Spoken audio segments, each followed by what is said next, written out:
It happened in the middle of the room, not at the edge where things could be ignored. Plates were already set. The smell of food had settled into the walls. Everyone was moving in that practiced way families do during holidays. Half coordination, half noise. I was standing near the doorway with my kids when my father said it. Your sister's children shouldn't see losers like you. He didn't lower his voice. He didn't look away after. It wasn't said in anger. That was the part that stayed with me. It was said like a correction, like something overdue. For a second, I thought I had misunderstood, but no one reacted. My sister kept adjusting something on the table. My mother reached for another plate. A couple of the kids glanced up, then back down. My own children went still beside me. Not confused, just quiet in that way they get when they're trying to read a room they don't understand yet. I didn't argue. There was a version of me years ago that would have tried, would have asked what he meant, or told him he was wrong, or at least forced the moment into something visible. But that version had learned, slowly, that visibility doesn't always change anything. I just said, all right. It wasn't agreement. It wasn't even acceptance. Just an acknowledgement that the sentence had landed. Then I turned slightly toward my kids and said, we're heading out. No one stopped me. Not even a token protest. That absence felt more honest than anything else. Outside, the air was colder than I expected. My youngest asked if we were still having dinner. I said yes, just somewhere else. My voice sounded normal. I was careful about that. We drove without much talking. The city looked the same as always. Nothing in it reflected what had just happened. We ended up at a small place that was still open. Not crowded, not special. Just somewhere warm. The kids adjusted quickly. They always do. They asked about school, about something they'd seen earlier that week. The conversation moved forward without needing to go back. I watched them more than I spoke, and somewhere between refilling their drinks and listening to them argue quietly over dessert, something settled. Not anger, more like alignment, because what my father said wasn't new. It was just the first time it had been said where my children could hear it. That was the difference. Later that night, after they were asleep, I sat at the kitchen table with my laptop open. There were numbers I already knew, monthly transfers, occasional help that had become routine.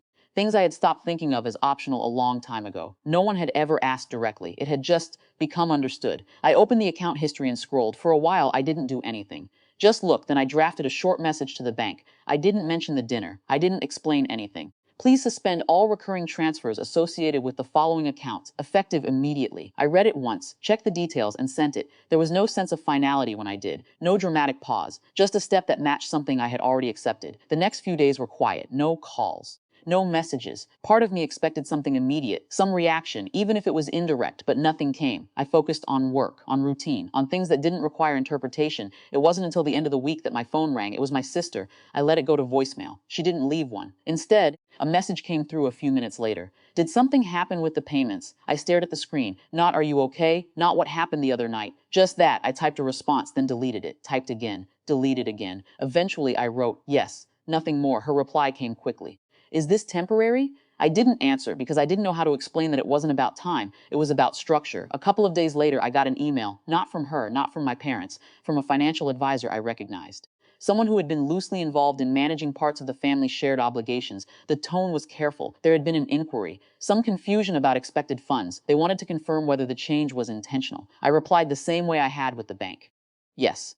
The change is intentional and ongoing. There was a meeting request after that. I considered declining. There wasn't anything I needed clarified, but I agreed. The office was neutral, designed to keep things from feeling personal. My parents were already there when I arrived. My sister too. No one spoke right away.